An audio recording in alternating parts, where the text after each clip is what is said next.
Hey, where on earth are you right now? It's despicable for a wife to neglect chores. My husband Ben shouted angrily over the phone. Who does he think he is? I sighed, but still answered my husband's question. Don't tell me you still haven't noticed.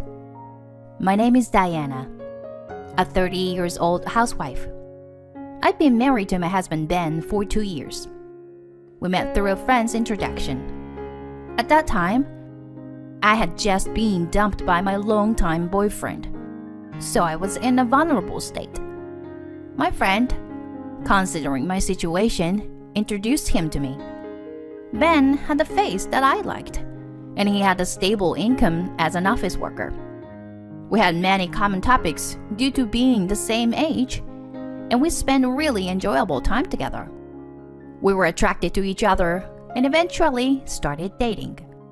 After about 2 years of dating, he proposed to me. I need you, Diana. I want you to be with me forever. Will you marry me? Yes, I'd be happy to. At that time, I thought his proposal words were words of love. But later, I would come to know that it wasn't the case. Nice to meet you. I'm Diana. Hello, I'm Ben's mother. I'm sorry for being in a wheelchair like this. Oh, please, don't worry about that at all. His mother needed care and was living in a wheelchair. My father-in-law passed away a few years ago due to illness, and Ben currently lives at his parents' house to support her. Basically, we've hired helpers for my mom's care, but there are often communication difficulties, you know? That's why I'm really happy that Diana is willing to take care of you, Mom. What? Is Diana going to take care of me? My mother-in-law was surprised by his statement. Well, it's understandable to be surprised when you're suddenly told something like that during the marriage introduction. When we got married, I had agreed with my husband that I would become a full-time housewife and take care of his mother. I loved him enough to believe I could do anything for him. Oh, I appreciate your help, Diana. Thank you so much. My mother-in-law was happy to know that I would be taking care of her. Although Ben is an only child, it seems that my mother-in-law had wanted a daughter as well. After our marriage began and the caregiving started, my mother-in-law treated me very well. This is the easiest way to slice it. You're right. The seasoning can be kept simple like this. If you simmer it slowly, the vegetables will bring out their delicious flavor. That's true. It's incredibly delicious. It felt like I was having a genuine interaction between a real mother and daughter, and it made me happy. Please think of me as your real daughter. Yes, I already do, Diana. My mother-in-law and I had a great relationship. She was lovely, kind, and knowledgeable. She taught me various things, starting with cooking. I envied my husband, who had been eating such delicious food from his mother all this time. I used to be someone who loved work, but the time spent with my mother-in-law was so fulfilling that I thought being a full-time housewife was also good. However, our married life itself wasn't going very well. Hi, Ben. Welcome back. Do you want dinner or would you like to take a bath? Huh? Ignoring me? Okay, whatever. Since getting married, my husband had become incredibly cold towards me. He rarely initiated conversations with me, so I was always the one trying to come up with topics and asking questions. In response, my husband would give 1 or 2 word answers, and then spend the rest of the time engrossed in his smartphone. I was perplexed by my husband's sudden change in attitude. During our dating phase, he used to try to make me happy and would initiate conversations on his own. But now, It seemed like even talking to me was bothersome for him. Even during meals, my husband remained quiet.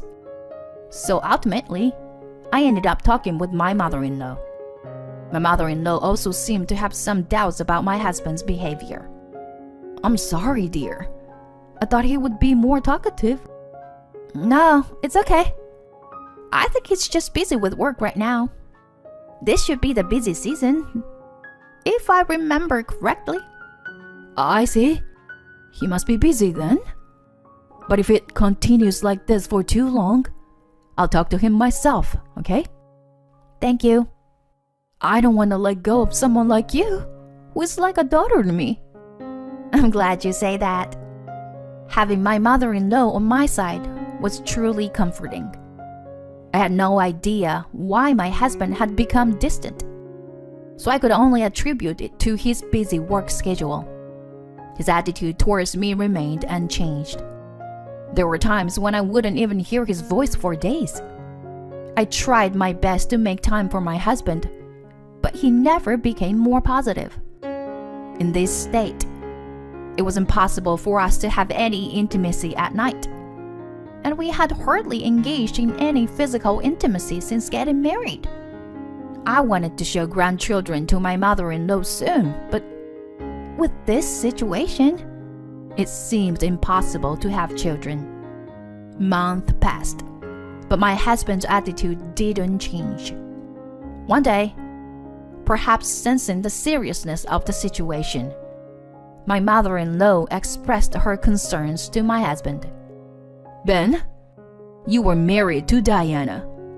Shouldn't you communicate more as a married couple? My husband widened his eyes in surprise when my mother-in-law scolded him. After contemplating for a moment, he spoke up. Is that so? I thought I was being natural.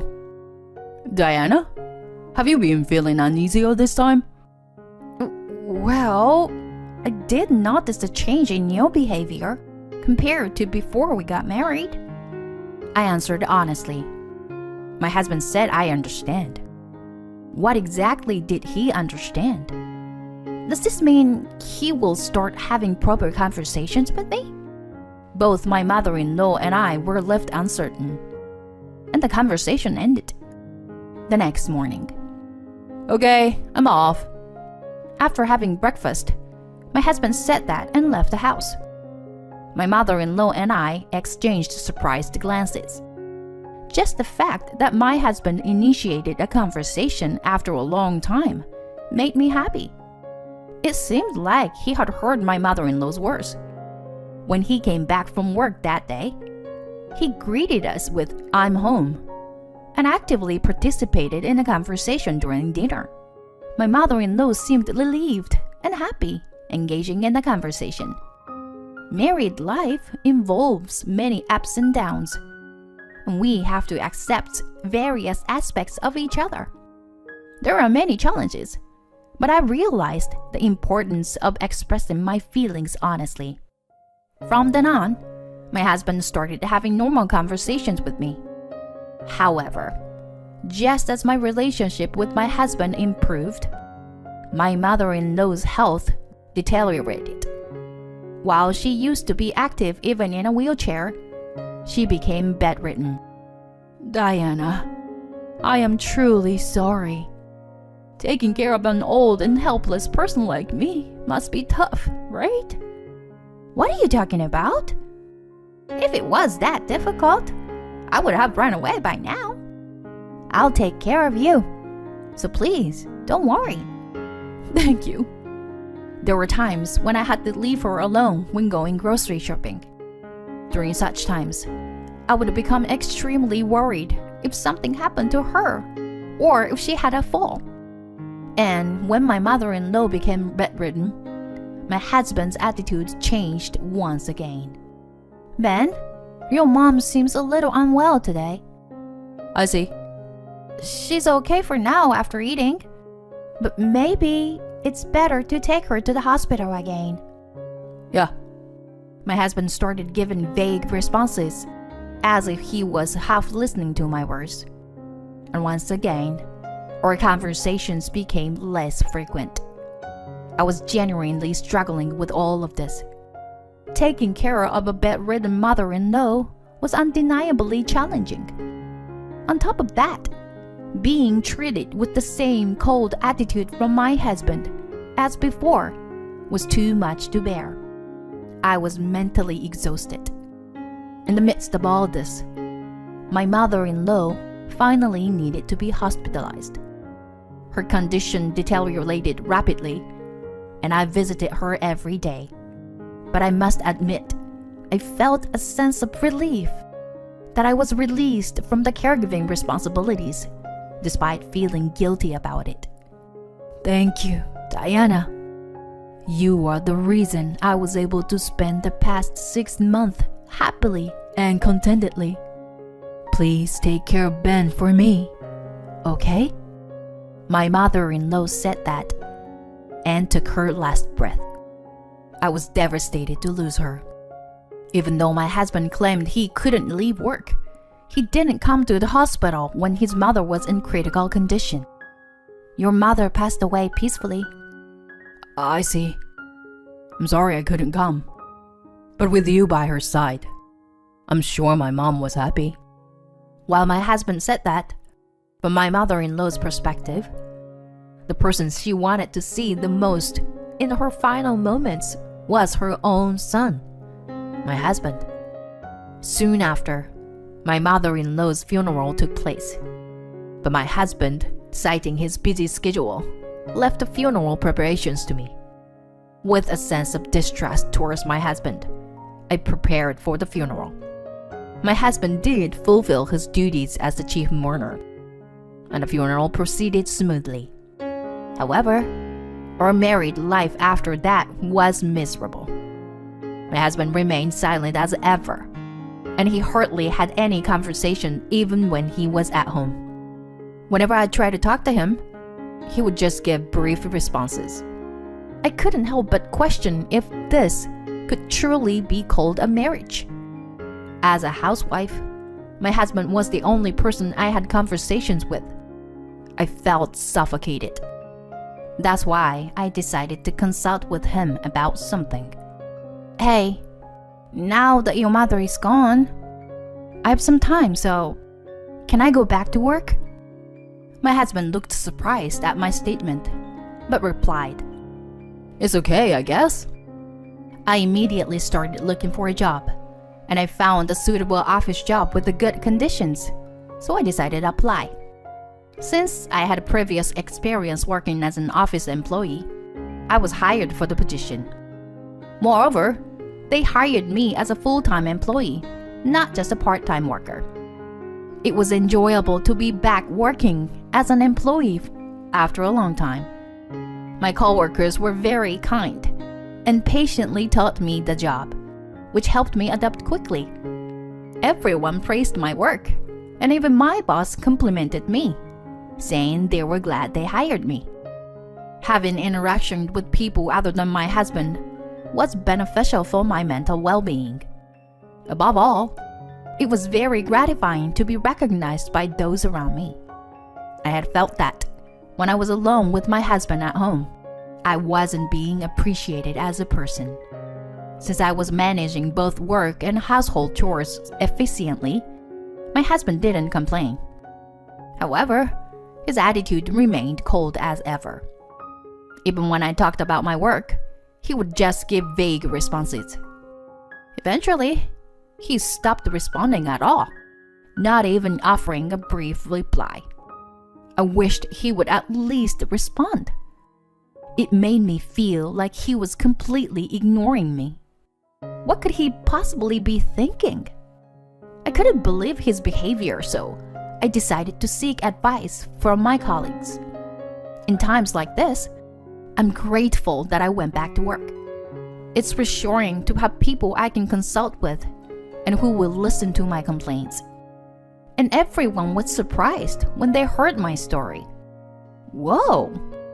Your husband is constantly ignoring you? Yeah.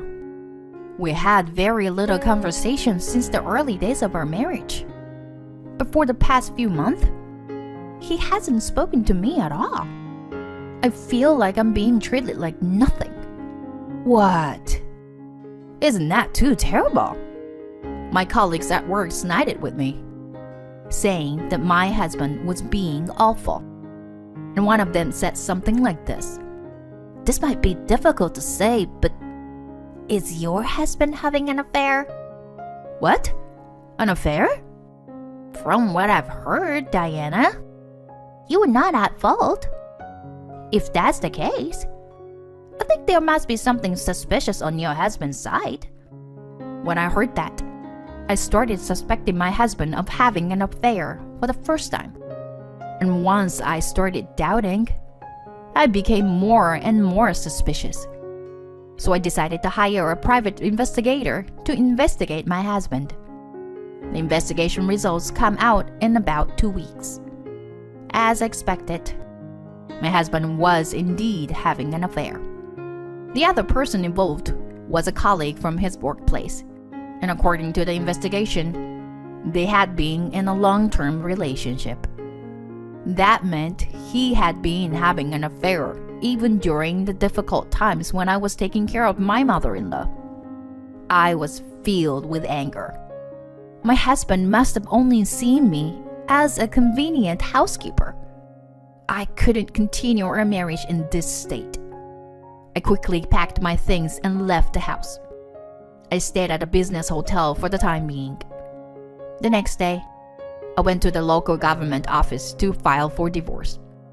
Then, while my husband was absent, I left the evidence photos of his affair on the living room table. This should make it clear that I'm serious about getting a divorce. He'll be in a panic when he sees the photos. Several days passed, but I didn't receive any contact from my husband. Well, if he doesn't contact me, it's fine by me. I absolutely intend to claim compensation for the affair, so I hope we can proceed with that. It was about a week after I left the house when I finally received a phone call from my husband. Hey, where the hell are you right now? It's despicable of you, as a wife, to neglect your household duties. My husband shouted angrily through the phone. Who the hell does he think he is? I responded to his question. What? Don't tell me you still haven't noticed? You and I are already finished. Haven't you seen the envelope on the table? Huh? The envelope? Oh, this? Look at it right now, please.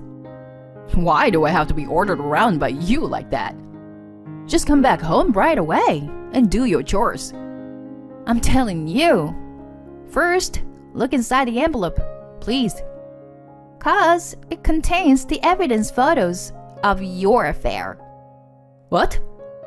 My husband suddenly fell silent, and I heard rustling sounds, so he must be checking the contents of the envelope. What the hell is this? Why are there these kind of photos? I had them investigated by a PI. Well, I never imagined you were having an affair, but you did. Could it be that you were already involved with someone back when we got married? And that's why you were cold to me?